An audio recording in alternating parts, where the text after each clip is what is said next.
Ketika Higan menyadari kehadiran Kagari di dekatnya, dia menolak untuk disembuhkan. Kagari tidak hanya memperhatikan kondisi fisik Higan, tetapi juga luka emosionalnya. Higan hanya diam, memberikan kesan bahwa tindakannya membenarkan pernyataan Kagari. Kagari juga mengetahui bahwa Higan telah bertarung habis-habisan melawan Zai. Sebuah fakta yang sedikit membuat Higan terkejut. Kagari bahkan memiliki pengetahuan mendalam tentang teknik rahasia ninjutsu Zai maupun Higan. Higan bertanya-tanya mengapa Kagari memiliki pengetahuan yang begitu detail tentang teknik rahasianya. Kemudian tubuh Kagari tiba-tiba berubah menjadi sosok yang dikenal oleh Higan, yaitu Pak Tetua Klan. Higan sangat terkejut melihat Pak Tetua Klan berdiri di hadapannya. Kedatangan Pak Tetua Klan ternyata hanya untuk menjelaskan latar belakang dan semua permasalahan organisasi kepada Higan. Di tempat lain, Billy sedang menghajar beberapa pasukan ninja dengan pukulan dan tendangan yang kuat. Dia kemudian menggunakan Kusoku Gear-nya untuk menghadapi Master Yamaji. Kekuatan Billy dengan Kusoku Gear-nya begitu besar, sehingga beberapa pukulannya bisa merusak gedung Auza secara parah. Joseph hanya bisa pasrah melihat istana megahnya hancur.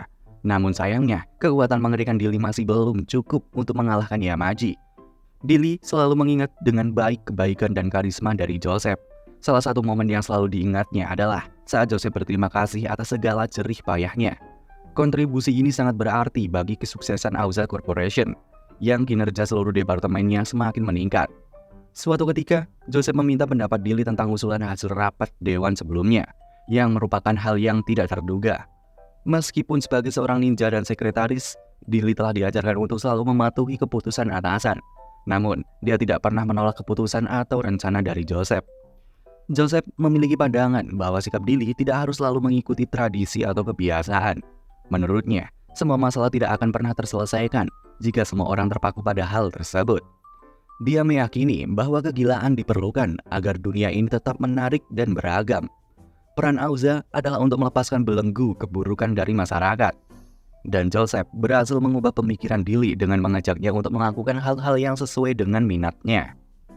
Joseph meyakini bahwa membuat perubahan akan membuat dunia menjadi lebih menyenangkan. Sebuah pesan yang membuat Billy sangat terkesan. Billy percaya bahwa selama Joseph masih hidup, meskipun Auza menghilang, dunia akan menjadi tempat yang lebih baik. Namun, pandangan Billy ditolak oleh Yamaji, yang menegaskan bahwa Shinobi akan mengambil alih semua kendali setelah ambisi Joseph berakhir. Yamaji terkejut melihat bahwa Billy lebih mempercayai kata-kata Joseph daripada omongannya sendiri. Billy merasa tidak terima dengan sikap Yamaji yang merendahkan Joseph. Bagi Billy, perkataan Joseph jauh lebih masuk akal, setidaknya bagi dirinya sendiri. Karena Joseph memiliki kekuatan untuk mengubah dunia menjadi lebih baik. Billy segera menyerang Yamaji dengan berbagai serangan. Namun sayangnya, semua serangan itu dengan mudah dihindari oleh Master Yamaji. Bahkan, setelah menghindari serangan Billy, Yamaji muncul dengan Kusoku Gear, yaitu setelan robot versi sempurna yang dikenal sebagai Mikado. Meskipun Billy menyerang Yamaji secara frontal, Yamaji dengan cepat melakukan serangan balik. Serangan Yamaji bahkan mampu menghancurkan sistem pelindung gedung Auza yang sebelumnya dianggap sangat canggih. Akibatnya, Billy terkapar kesakitan dan akhirnya tewas di tangan Master Yamaji. Dari kejauhan, Joseph menyaksikan kejadian itu dengan sedih. Di tempat lain, Higan bertanya kepada Kagari mengapa lelaki tua itu selalu membantunya. Terutama karena Higan hanyalah seorang ninja buangan. Higan membiarkan perasaan dan kepribadiannya berkembang, yang menunjukkan bahwa Higan telah melanggar kode etik Shinobi yang diajarkan oleh Kagari atau Pak Tetua Klan. Kagari terdiam sejenak mendengar pernyataan Higan. Tanpa diduga, lelaki tua itu menjawab bahwa kode etik ninja telah mengikat para shinobi dengan kuat layaknya kutukan. Sejak zaman dulu, organisasi ninja telah bersikeras untuk menghapuskan semua sindikat lain yang berusaha bersaing dengan mereka. Mereka telah berhasil mengendalikan dunia bawah tanah dan mempertahankan dominasi mereka di balik tirai bayangan selama berabad-abad. Akan tetapi, Yamaji berpendapat bahwa tugas penaklukan itu tidak membutuhkan keahlian khas seorang ninja. Bahkan, dia menyarankan kepada ketua klan untuk menolak tradisi lama yang dipegang teguh oleh para ninja sebelumnya. Negara Jepang telah lama menjaga jarak dari organisasi ninja, meragukan apakah organisasi yang mencurigakan seperti shinobi ini bisa dipercaya. Meskipun para shinobi telah mengadopsi teknologi modern, mereka masih terikat pada kode etik yang sama. Pak Tetua Klan harus mencari jalan baru bagi takdir seorang ninja. Tetapi dia bingung karena terperangkap oleh kode etik.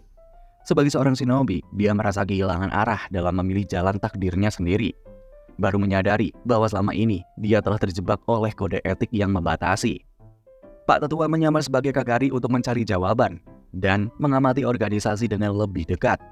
Dia menemukan bahwa hati Higan dan Mari sepenuhnya dipenuhi oleh kasih sayang.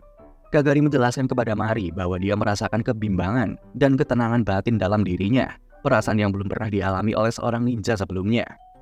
Higan merasakan gelombang yang sama seperti yang dirasakan oleh Kagari. Kagari menyatakan pentingnya menghargai seorang teman. Namun, dia juga menyoroti bahwa hubungan antara Higan dan Mari jauh lebih dalam daripada sekedar menghargai. Kagari memberi peringatan bahwa jika situasi terus berlanjut seperti itu, suatu tragedi akan tidak terelakkan. Tragedi itu akhirnya terjadi ketika Mari dan Ren tewas, sebuah kejadian yang sangat menyedihkan bagi Higan. Bagi mereka yang melanggar kode etik ninja, kejaran adalah takdir yang harus dihadapi. Meskipun Mari belum merasa siap, dia tetap tidak ingin menyerah pada takdir dan akan mengikuti keputusan hatinya. Kagari melihat hubungan antara Higan dan Mari sebagai perubahan yang besar, terutama mengingat shinobi selalu hidup dalam suasana kompetisi yang penuh tekanan. Pak Tetua selalu mengawasi Higan, Zai, dan Mari. Bagi Pak Tetua, shinobi bukan hanya tentang keterampilan pedang dan kekuatan fisik. Dan kelihatannya, Higan, Zai, dan Mari memberikan contoh yang memperkuat pandangan itu. Namun, Yamaji memiliki pandangan yang berbeda. Meskipun kadang-kadang menyeleweng dari prinsip-prinsip itu, Yamaji selalu mencari cara untuk meningkatkan masa depan shinobi. Pak Tetua menentang visi Yamaji yang dapat mengakibatkan banyak korban jiwa, karena dia meyakini bahwa perdamaian adalah yang sebenarnya diinginkan oleh para ninja. Namun, Yamaji bersikeras bahwa tidak hanya demi kepentingan shinobi itu sendiri, bahkan jika itu berarti mengambil resiko yang besar. Pengorbanan kadang diperlukan untuk mencapai perdamaian yang sebenarnya. Dan Yamaji tidak ragu untuk menyingkirkan hal-hal yang dianggapnya menghalangi, termasuk Pak Tetua klan yang dianggapnya sudah tidak relevan. Dengan cepat, Yamaji mengakhiri nyawa Pak Tetua. Yamaji memilih jalan ninja yang ketat, mengorbankan emosi dan perasaan sebagai harga untuk mencapai kekuatan yang tidak terbatas. Kagari merasa sedih karena harapannya untuk membawa shinobi ke masa depan yang lebih cerah sekarang pupus. Keajaiban Pak Tetua yang masih hidup dijelaskan oleh 9 nyawa seperti Kusing. Tetapi kini dia telah kehilangan kemampuannya sebagai seorang shinobi. Ini membuat Kagari tidak bisa menghentikan langkah Yamaji. Meskipun Pak Tetua berlutut dan memohon pada Higan untuk mengakhiri keadaan yang menyedihkan itu dengan mengalahkan Yamaji, Higan menolak untuk bertarung dengan shinobi. Baginya, keluarga dan teman-teman adalah yang terpenting. Keesokan harinya, Edward memeriksa Mike Morris di ruang interogasi FBI tentang data EMA, menyuruhnya untuk segera menyerahkan informasi tersebut. Mike menolak tawaran Edward untuk mengurus semuanya sesuai keinginan Mike, karena dia yakin Edward akan menghancurkan data tersebut. Edward meminta Mike untuk menetapkan syarat apapun untuk mendapatkan data EMA. Namun, Mike hanya meminta Edward untuk menangkap CEO Auza, Joseph Evans. Mike tidak lagi bergantung pada agen lain dan berharap Edward bisa memulihkan citra baik FBI.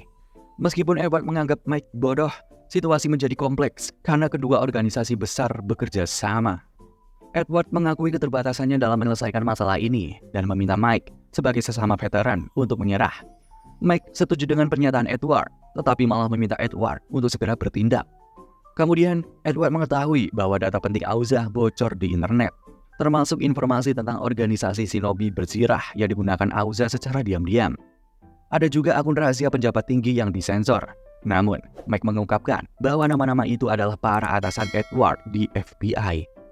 Meskipun awalnya marah, Edward terdiam setelah mengetahui fakta tersebut. Mike tersenyum lebar dan meminta Edward untuk segera mengambil keputusan yang tegas. Mike menegaskan bahwa dia tidak akan mundur karena Edward telah mengajarkan tentang makna keadilan sejati. Dia mencari sikap kesatria dan semangat dari sahabat lamanya dalam diri Edward. Namun akhirnya, Mike menundukkan kepalanya di hadapan Edward dan memohon agar Edward segera mengambil tindakan strategis untuk menyelesaikan situasi ini.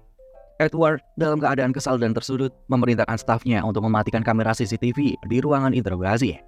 Keduanya melepaskan jaket dan bersiap untuk bertarung secara tradisional untuk menyelesaikan perselisihan mereka. Sementara itu, Joseph merasa ketakutan melihat berita di TV tentang penggunaan militer shinobi oleh Auza untuk kepentingan pribadi. Meskipun dia menerima surat pertahanan dari FBI, CEO Auza telah berhasil melarikan diri. Meski marah, Joseph tersenyum dan mengancam akan meledakkan semua reaktor Auza di berbagai wilayah yang berpotensi menyebabkan kerusakan besar hingga radius 100 km. Joseph menyadari bahwa kesalahan dalam pengambilan keputusan oleh para pemimpin dapat berdampak buruk kepada dunia. Meskipun wajah mereka penuh luka, Mike dan Edward tampaknya telah berbaikan dan saling berbagi hipotesis masing-masing dalam kasus ini. FBI telah memulai pengejaran terhadap Joseph yang membuat situasi semakin tegang. Edward yakin bahwa para pemimpin memiliki niat untuk membungkam dan menghilangkan Joseph sehingga dia harus bertindak cepat. Di sisi lain, Yamaji memiliki pasukan robot yang mirip dengan Kusoku Gear milik Dili. Robot-robot tersebut segera terbang menuju kantor Menteri Pertahanan Negara dan Gedung Putih untuk menciptakan kekacauan sesuai dengan keinginan Yamaji. Yamaji sendiri menyaksikan pasukannya yang mirip Iron Man beraksi dengan bangga. Melihat ini sebagai awal dari dunia baru yang diinginkannya, sebuah dunia yang diciptakan oleh ninja untuk ninja. Sementara itu, Higan bersiap untuk menghadapi Yamaji dalam pertarungan final, membawa Kusoku Gear-nya yang akan menjadi kunci kemenangan atau kekalahan. Sebelumnya, Kagari telah memberi peringatan bahwa Yamaji sedang mempersiapkan diri untuk menghadapi satu-satunya masalah yang menghalanginya, yaitu Higan. Tanpa diduga, mata kanan Yamaji terbuka, mengungkapkan dua pupil yang sangat mengerikan, menandakan bahwa pertarungan ini akan menjadi sangat serius dan berbahaya. Pentagon dan Gedung Putih telah direbut oleh pasukan Shinobi. Reaktor Auza yang sebelumnya akan diledakkan juga tampaknya telah dikuasai oleh para ninja. Edward menjelaskan pada Mike bahwa FBI masih mengumpulkan informasi dan meminta Mike untuk fokus mengejar Joseph. Setelah kasus selesai, Edward berencana membelikan makanan dan minuman untuk Mike di tempat terbaik sebagai permintaan maaf atas perlakuannya selama ini. Mike menerima telepon dari Jason yang mengabarkan bahwa Joseph bersembunyi di Hotel Auza. Hotel tersebut memiliki rute kabur darurat yang bisa dipastikan digunakan oleh Joseph untuk melarikan diri. Di Gedung Putih, Menteri Pertahanan baru menyadari bahwa Yamaji sengaja membangun pangkalan pasukan Shinobi dengan alasan membangun pembangkit listrik fasilitas pemerintah. Hal ini memberikan kebebasan kepada Yamaji untuk melakukan serangan kapanpun dan dimanapun. Meskipun staf dan agen di Gedung Putih tidak bisa berbuat banyak karena ancaman pasukan ninja, Yamaji tidak ingin mengambil alih negara. Tujuannya tetap sama, yaitu membawa perdamaian bagi seluruh dunia melalui aksi Shinobi. Ibu Menteri tidak bisa memahami jalan perdamaian yang dipilih oleh Yamaji karena terlihat sangat bertentangan dengan banyak hal.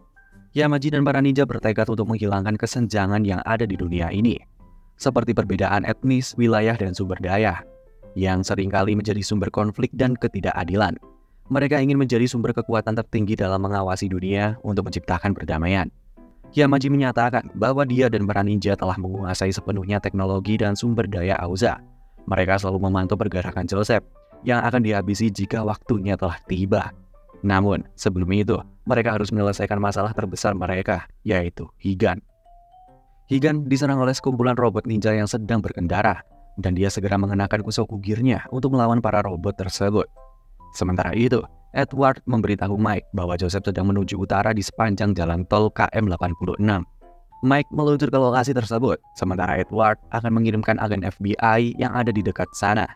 Jason sibuk meretas dan menggerakkan satelit di luar angkasa. Joseph bersiap mengudara bersama ternak babi yang dikembangkannya di daerah tol KM86 dengan rencana kembali ke negaranya setelah perubahan drastis terjadi di dunia. Namun, rencana Joseph terhenti ketika Mike tiba-tiba muncul dan menabrak roda pesawat, membuat pesawat tersebut tergelincir dan kehilangan kendali. Meskipun agak ngos-ngosan, Mike berhasil menyusul dan menangkap Joseph, tidak membiarkannya lolos begitu saja. Joseph menegangkan situasi dengan mengancam akan menghancurkan reaktor Auza dengan jam tangannya. Tetapi, Mike meminta Joseph untuk menyerah. Namun, reaktor tersebut tidak meledak karena sinyal satelit telah diputus oleh Jason. Melihat kebingungan Joseph, Mike langsung menyerang dan menendangnya, kemudian bersiap menjebloskannya ke penjara. Namun, Joseph merasa santai, yakin bisa keluar dari penjara dalam waktu singkat, hingga membicarakan para ninja yang harus dihancurkan, memicu amarah Mike. Mike semakin emosi dan memukul Joseph hingga tersungkur. Tanpa henti, Mike terus memukul Joseph hingga akhirnya menembaknya. Di tempat lain, Higan telah menyelesaikan pertempuran melawan pasukan robot dan bertemu dengan Master Yamaji. Yamaji menyatakan bahwa keinginan para shinobi akan segera terwujud setelah 600 tahun. Tetapi, Higan tidak peduli. Kedatangannya hanya untuk mengakhiri siklus tragedi yang diciptakan oleh Yamaji. Higan menyatakan bahwa riwayat para ninja dan organisasi akan segera berakhir di tempat itu, membuat Yamaji tidak dapat lagi hidup dalam bayang-bayangannya. Namun, Yamaji masih yakin bahwa kekuatan para ninja akan membawa kedamaian. Yamaji bersiap-siap dengan pedang besarnya untuk mengakhiri semuanya di tempat itu. Pertarungan antara Higan dan Yamaji tidak terhindarkan. Yamaji menggunakan gabungan pedang kecilnya, Sementara Higan setia dengan gaya pedang katana di kedua tangannya. Meskipun Higan berusaha keras, pertahanan Yamaji tidak bisa ditembus. Higan terpaksa mundur, tetapi kembali menyerang dengan serangan balik. Yamaji, meskipun bertarung tanpa senjata, mampu mengimbangi serangan Higan. Namun, saat Zai tiba-tiba datang menyerang, dominasi Higan terhenti. Zai, yang hidupnya didedikasikan sebagai shinobi, membantu Yamaji melawan Higan, membuat pertarungan tidak seimbang. Higan terpojok dan tidak punya banyak pilihan lain, akhirnya menggunakan teknik rahasia keheningan. Meskipun demikian, upayanya tidak terlalu berhasil mengingat Yamaji juga menggunakan teknik rahasia yang lebih kuat, yaitu kehendak Tuhan, yang dapat menghancurkan pikiran lawan dan memindahkan mereka ke dimensi lain. Ketika terdampar di alam bawah sadarnya, Higan dikelilingi oleh kenangan masa lalunya yang menyakitkan. Dia melihat kembali janji-janji dengan Zai dan Mari untuk saling menjaga, serta momen-momen bahagia yang telah mereka lewati bersama. Namun, kenangan pahit datang saat dia mengingat bagaimana dia mengkhianati janji-janji itu dan kehilangan mereka secara tragis. Di dalam alam bawah sadar, ekspresi tanpa emosi dari Zai membuat Higan merenung. Sementara itu, Yamaji menenangkan Higan dengan berbicara tentang kehebatan para shinobi dan harapan masa depan yang cerah, meskipun telah diwarnai oleh pengkhianatan dan pertempuran. Mendengar cerita tentang masa depan yang cerah membuat Zai teringat dengan kata-kata bijak Mari, bahwa suatu hari nanti dia akan memahami arti masa depan itu sendiri. Ketika Yamaji bersiap untuk mengeksekusi Higan, Zai melangkah maju dan menyelamatkannya. Meskipun dia harus membayar harga yang mahal dengan lengannya yang terluka parah oleh serangan Yamaji. Yamaji, meskipun tertusuk pedang Zai, terlihat tidak terluka dan menyadari bahwa Zai sangat membutuhkan seorang sahabat. Yamaji kemudian meluncurkan serangan yang membuat mereka terjatuh ke area bawah tanah, di mana terdapat reaktor besar. Yamaji menyerap energi dari reaktor tersebut, memberinya kekuatan yang luar biasa. Higan, meskipun telah mengisi ulang Kusoku Gear-nya, tetapi tidak mampu menghadapi kekuatan Yamaji yang tidak terhingga. Yamaji menolak untuk mendengarkan argumen Higan, terutama saat Higan meminta agar dia menghormati tekad dan impian para shinobi. Kekuatan Yamaji semakin tidak terkendali dan terhubung dengan pembangkit listrik Auza. Ketika Higan hampir menyerah, Mari muncul di alam bawah sadarnya dan memberinya semangat. Mari mengingatkan Higan bahwa dia adalah orang yang kuat dan tidak boleh menyerah begitu saja. Mari juga mengajarkan filosofi ninja, bahwa seorang shinobi harus tetap dingin seperti api dan sekaligus hangat seperti es. Pesan dari Mari membuat Higan bangkit kembali, dengan tenang mendekati Yamaji. Kusoku Gear Kamui-nya merespon tekad kuat Higan dengan berubah warna menjadi hitam legam. Zai terkejut saat Higan menggunakan teknik rahasia petir yang membuat Yamaji tidak percaya karena belum pernah ada shinobi yang menguasai lebih dari satu teknik rahasia. Dengan gerakan cepat, Higan menyerang Yamaji dengan sabetan dan tusukan yang mematikan. Yamaji melepaskan kekuatan supernya, namun Higan tetap menyerang dengan sabetan pedang yang begitu kuat, membuat langit terbelah dan pembangkit listrik yang mendukung Yamaji akhirnya mati. Yamaji ambruk di hadapan Higan dan memperingatkannya agar tidak terlalu percaya diri karena masih ada shinobi lain yang mewarisi tekadnya. Meskipun Yamaji telah tiada, tujuan shinobi yang dicita-citakannya pasti akan tercapai. Saat itu juga muncul seorang ninja yang mampu melumpuhkan pasukan robot Yamaji dengan mudah. Namun, masih belum jelas apakah ninja ini adalah kawan atau lawan. Yamaji akhirnya tumbang dan menutup matanya. Di tempat lain, Joseph ditangkap oleh polisi bersama pasukan FBI. Sebelumnya, Mike tidak membunuh Joseph, hanya saja melukai kupingnya. Mike mengancam akan terus memburu dan menghajar Joseph, meskipun Joseph berhasil keluar dari penjara dengan mudah. Ancaman Mike begitu menakutkan sehingga membuat Joseph ketakutan hingga akhirnya ngompol di celananya. Kabar pun menyebar di antara polisi bahwa para penjabat pemerintah yang sebelumnya ditawan telah dibebaskan. Mike merasa lega karena tugas Higan telah terselesaikan dengan baik setelah kematian Yamaji. Zai yang ingin mengakhiri hidupnya dihentikan oleh Higan. Higan menyatakan bahwa era shinobi telah berakhir.